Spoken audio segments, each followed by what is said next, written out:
So this video covers chapter 9 of the textbook, which is to do with length, area and volume.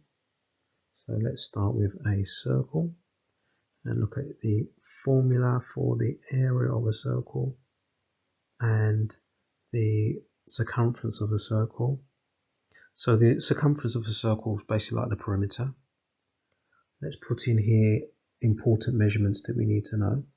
So the radius goes from the center to the edge.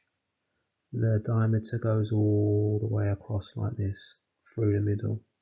Okay, so R for radius and D for diameter. It's a bit of algebra. And if you take the radius and you times it by 2, you get the diameter. Which means if you take the diameter and you divide it by 2, you get the radius. So let's have a look at what our formulae are. So for the area of a circle, that is pi times the radius squared. So you've got like a pi button on your calculator. So either use the pi button, or if you haven't got a calculator that has that, then instead type in 3.14. That should be enough accuracy. And then for the circumference, so there are two ways we can do this. You can either do the pi times the diameter, or you can do 2 pi r, 2 times pi times the radius. Either one of those will work. So that starts us off with a circle. So the next thing we're going to be looking at, the next thing on the list down here, is the area of a parallelogram and a trapezium. So we've done that. Let's now look at the area of a parallelogram and a trapezium. So parallelogram is like a rectangle that has been pushed over. So you've got two long sides, you've got two short sides, and they're sort of slanted like this. Okay, these sides are meant to be parallel, so let's put some arrows on like this. The opposite angles are the same. Because you've got parallel sides, you've got rules to do with parallel lines as well in there.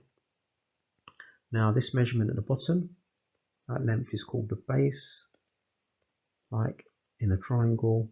And this is called the height from the bottom to the top. And the area of that is just the base times the height. So we could just shorten that and just put b times h, or just bh. So that's a parallelogram. And then we're going to look at a trapezium. So a trapezium is an odd shape. It has just these parallel sides, so maybe something a bit like this.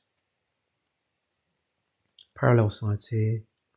We know the length of the parallel sides, so we'll call that A here and B here, the lengths of the parallel sides. The other thing that we need to know is the height between the parallel sides. And the area then is basically, or to find the area, what we need to do is we add together the two parallel sides, we divide that by 2, and we times by the height. Okay, so all the formulas I've done so far, these are ones that you need to know. Okay, here's a couple more you need to know, which is to find the volume and surface area of prisms and cylinders. So let's start with a cylinder. So a cylinder is a form of prism. A prism is just a shape which is the same all the way through. Yeah, and what we're interested in really with a prism is the area of this end shape. Okay, here's another prism. Let's draw another one over here. So this is going to be a triangular prism with a triangle shape at the end like this. And again, what we're interested in is the area of this end. The other thing we're interested in is how long or how high it is. So on the cylinder, we'll use h for height. And for this triangular prism will use L for length. Okay, so basically, let's write this down. A prism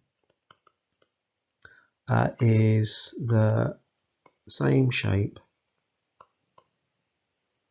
all the way through, and that shape which is the same all the way through is called its cross section. Okay, and we want to find the area of that cross section, basically the shape at the end, and we want to multiply it by its length. So basically any prism, the volume of any prism, is equal to area of end times by length. So if I go back to the cylinder, the area of the end, well, that's just a circle, so pi r squared times by its height, which is that. So this gives you the formula for the volume of a cylinder. And then the volume of any prism, well, we'll just find the area of that shape at the end and times it by its length. So here I'd find the area of this, area of a triangle or whatever shape it is, and then times it by its length. So here we have the volume of this cylinder. Now for surface area, basically surface area is the total area of all the faces. Okay, so if I was doing, let's say for example, this triangular prism, I'd find the area of all the rectangular faces. So there's 1, 2, 3 rectangles, one either side, one at the bottom, and the 2 triangles at the ends, and I'd add them all together. Okay, now for the cylinder, if I want to find its surface area,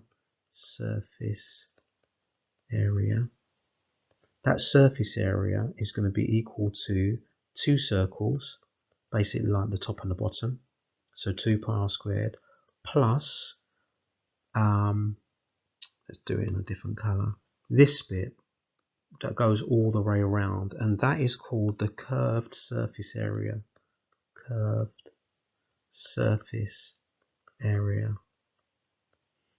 So the total surface area is going to be 2 circles, the top and the bottom, plus this curved surface area. Now that's a rectangle, and the rectangle, the width of that rectangle is basically the circumference of a circle, and I'm going to use 2 pi r, you can use 2 pi d for that, times by h. So this gives me the surface area of a cylinder, the 2 circles, the top and the bottom, and this 2 pi rh or pi dh gives you the curved surface area, that rectangle that goes right round the middle. Next thing we need to look at here is the length of an arc and the area of a sector. Okay, so a sector is like a slice of pizza, like this. And I'm going to use like a Greek letter to represent the angle. Looks like this, is called theta. That's its name, theta. You could use anything there, x or anything to represent the angle. And the area of this, well, it's a fraction of a whole circle, and it's this fraction of a whole circle. So this funny symbol here is basically whatever the angle is, 40 degrees, 50 degrees, 60 degrees, whatever. So that's the area of a sector. Now, if I want to find the length of this bit here that I've just highlighted in blue, that's called an arc. And if I want to find the length of the arc,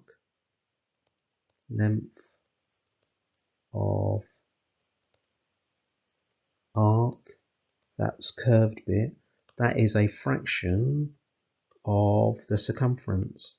So I could put pi d there, or instead I could put 2 pi r.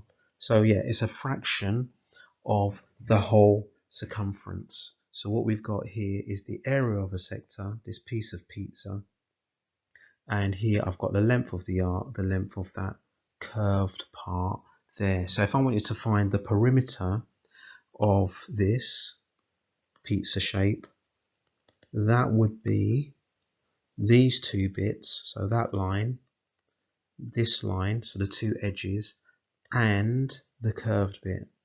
So adding all three of those together would give me the perimeter. So that gives me the length and area, length of an arc and the area of a sector. Now the last two, I'm just going to give you the formulae for these because you're not expected to memorize these. It's good if you can, but if you have a question on these, they will be given in the question. So I'm just going to put these down on the screen for you. Okay, so what you have on the left hand side are the formulae for the volume of a sphere. So the radius is just going to be the measurement from the center of the sphere to the edge, and here the volume for the formula for the surface area of a sphere, so how much is on the outside. Volume of a cone, so it's got a circular base, 1/3 pi r squared. Notice that's the area of a circle times the height. So use the height in this one. For the surface area of a cone, it's the area of a circle, the base, and then pi r L for this bit that goes around the side. So this is what we call the curved surface area. Surface area. So that's the bit that's curved round the cone, and we don't use the height for that. We use something called the slant height, which is L. So the slanted measurement from there. Okay, and later on you'll see we can use Pythagoras to work out these lengths here, but that comes later on. And the volume of a pyramid, 1/3 times the area of the base. Now this one, the base happens to be a rectangle or a square. So I'd find the area of that base, find a third of it, and times it by the height. Now there's only one other thing you need to know. Quite often you might work out the volume in centimeters cubed, and what you need to do, you need to change it to a capacity in liters. So 1000 centimeters cubed is 1 liter. So what that does, that changes a volume over here to a capacity. So capacity is how much something holds. Okay, so 1000 centimeters cubed is 1 liter.